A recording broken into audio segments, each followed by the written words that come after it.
losing something requires a method, requires an application only if that something is either central to you or sticks to you on its own.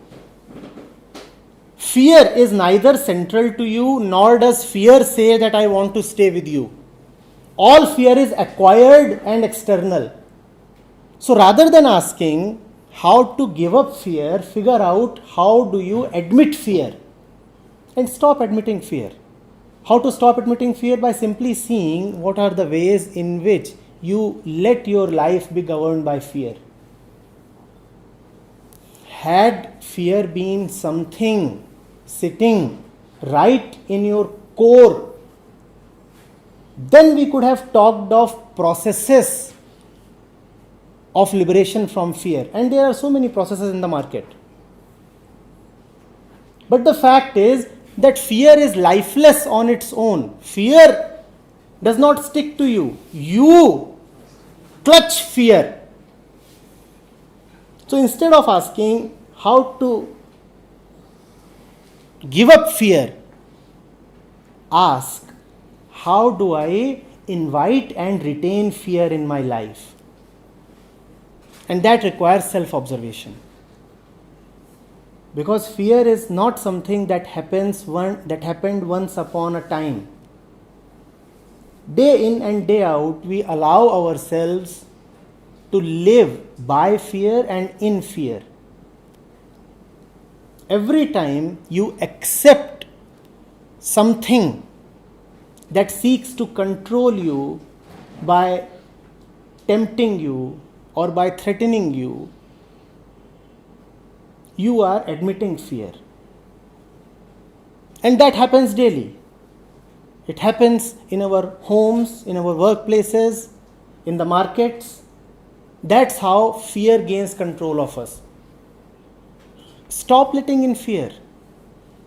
You watch an advertisement on TV and the advertisement talks of the situation after your death. The advertisement, let's say, wants to sell insurance. Right? That advertisement is trying to control you through fear.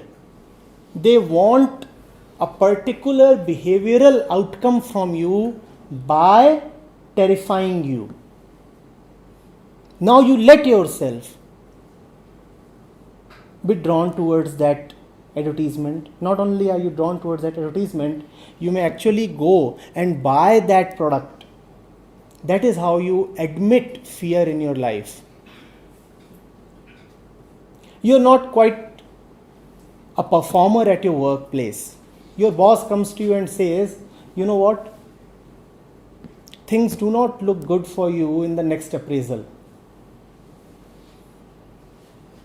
And you let this statement become meaningful to you, and that afternoon you work really hard. Don't you see what you have done? You have admitted fear. But you would not ask the right question. You would say how to give up fear. What do you mean by giving up fear? You are letting in fear. You are inviting fear. Not inviting fear is sufficient. Don't invite it, it is gone.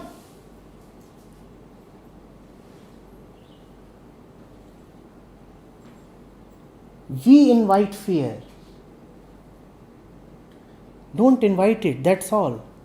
You do not require an elaborate process to have freedom from fear.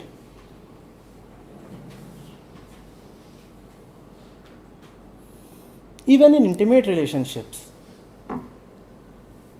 look at how fear colors one's relationship with the husband, with the wife, with the son, the daughter, the father, everybody. And you want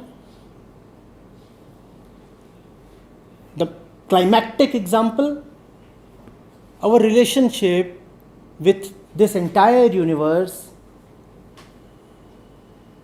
and the so-called God itself is of fear. By admitting an God, By admitting a God that keeps you in fear, are you not letting fear rule over you? In fact, our language contains the expression God fearing. Why must we ask what to do to get rid of fear? If you have a God that rules over you through fear, first of all, give up that God. Keeping that God, you would only be afraid all the time.